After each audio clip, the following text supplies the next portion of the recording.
telespettatori, in questa nuova puntata stiamo per intraprendere un viaggio sorprendente tra le terre dell'Alta Padovana e gli scorci del fiume Brenta.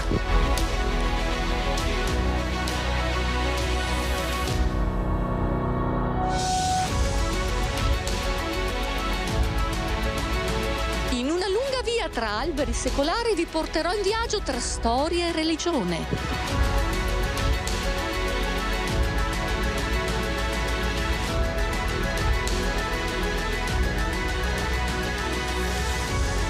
Questa è la Certosa, un tempo un monastero, e il suo mistero affascinante viene da molto lontano.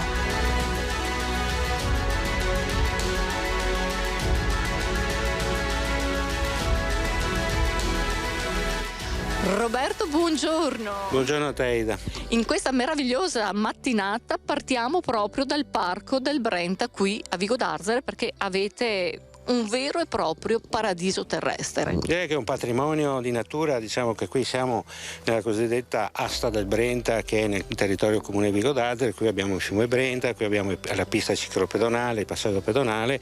Questa è una delle caratteristiche, diciamo, del comune di Vigo d'Arzere più importante, direi, perché qui abbiamo un transito giornaliero nei fine settimana di tantissimi cittadini, non solo di Vigo d'Arzere ma dell'intera provincia, perché questa è una pista che collega il sistema dell'Asta del Brenta.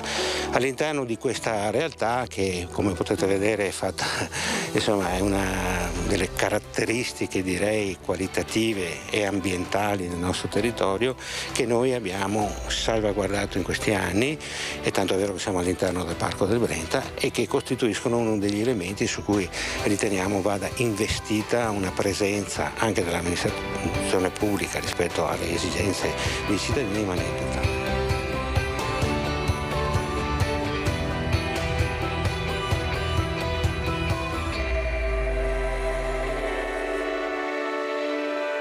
Roberto, in questo viaggio affascinante stiamo per entrare in uno dei luoghi più importanti e misteriosi di Vigo d'Arzere, la Certosa. Che cos'è la Certosa?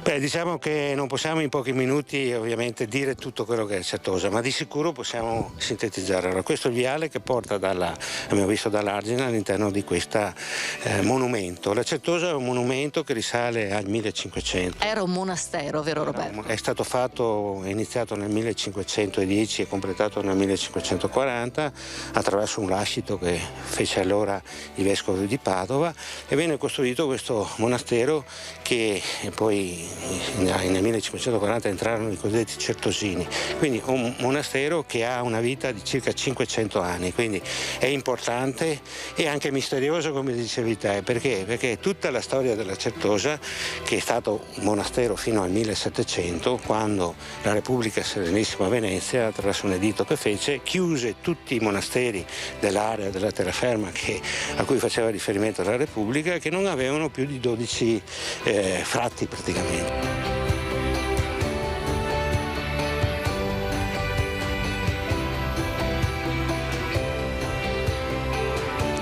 L'area della Certosa si espande su ben 60 ettari, Roberto, ed è dove questa Certosa? Beh, diciamo, siamo a ridosso, come abbiamo visto, dell'Asta del Brenta, proprio a metà di Vigo d'Arzere, diciamo in questa parte del territorio che è stata salvaguardata a partire dal 1500, quindi abbiamo una Certosa che era di fatto un monastero. All'interno del monastero c'erano dei certosini che abitavano qui, vivevano qui e facevano quello che era dedicato dell'ordine dei certosini, cioè quello che noi vediamo qui dentro è il chiostro, il chiostro che è una delle parti più grandi, diciamo, della Certosa. Molto bello, perché esattamente. Poi all'interno abbiamo una chiesa e abbiamo tutta una serie di altri chiostri e di altre strutture che servivano ovviamente per l'attività che veniva comunque fatta all'interno del monastero.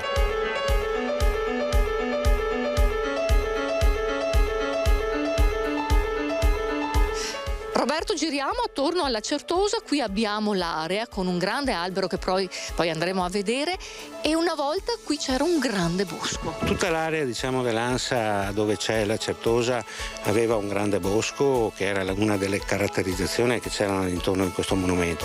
Poi nella storia ovviamente tutto si evolve, e diciamo che all'inizio della Seconda Guerra Mondiale, quando poi questa Certosa viene anche utilizzata, il bosco venne tagliato. Perché? serviva il legname per la guerra, e quindi di conseguenza venne fatta sostanzialmente questa utilizzazione, e l'ultima testimonianza che c'è stata è questo olmo storico che vediamo, che è stato lasciato questo olmo storico, guardato dal punto di vista, è un patrimonio, diciamo.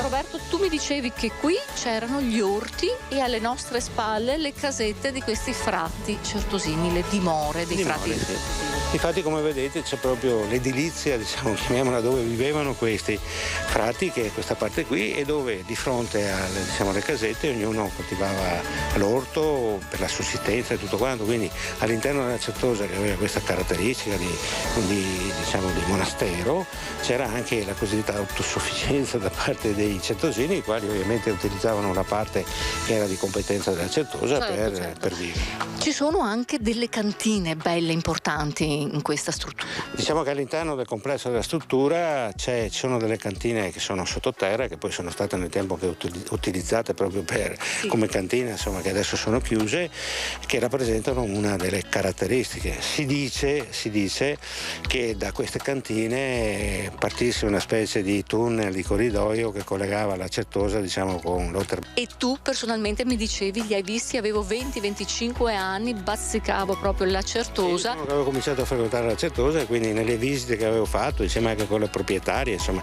avevo avuto la possibilità di rendermi conto.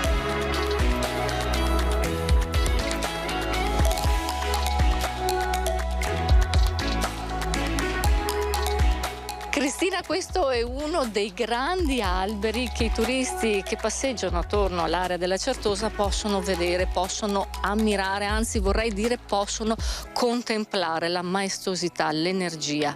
Abbiamo parlato, Vigo d'Arzere, terra dei monaci certosini, ma anche terra di passaggio di un monaco che è un grande santo, amato da tutto il mondo, Sant'Antonio. E patrono della città di Padova. Perché passaggio di Sant'Antonio? Perché dall'altra parte di Vigo d'Arzere abbiamo il Musone dei Sassi, che è un affluente del fiume Brenta, e sopra il quale c'è proprio un'altra pista ciclabile come questa che c'è qui dietro, che è proprio il cammino di Sant'Antonio.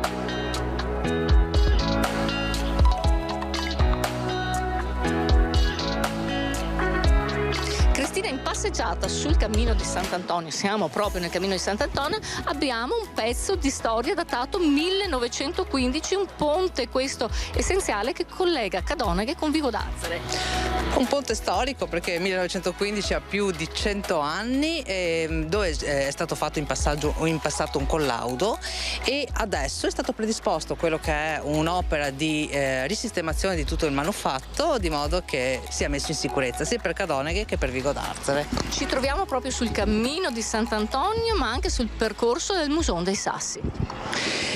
Pensa, Ida, che anticamente, quando passò il morente Sant'Antonio, che arrivava dai santuari antoniani per andare a Padova, trainato da un carro con dei buoi, non esisteva il cammino di Sant'Antonio, era una via di ciottolato. È diventato nel tempo una pista turistica ciclopedonale perché possa avere la sua valorizzazione anche a livello turistico.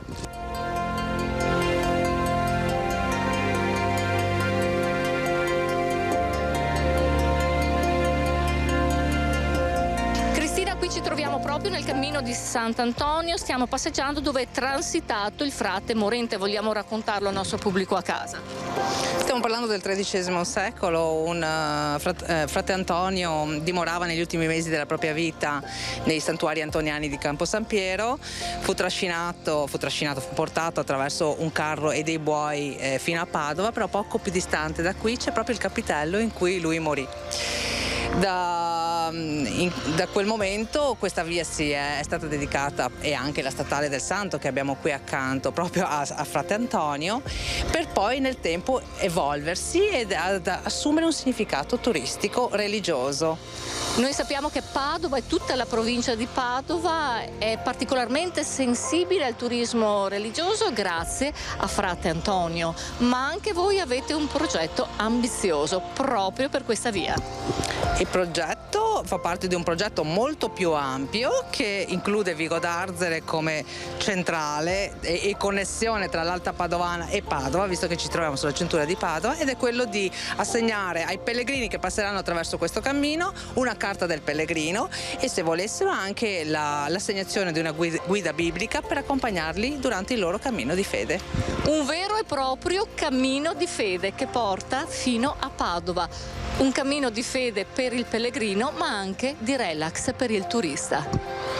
Certo, si può camminare a piedi, ma si può venire anche in bicicletta, e Vico d'Arzere sarà ben lieta di farne da protagonista.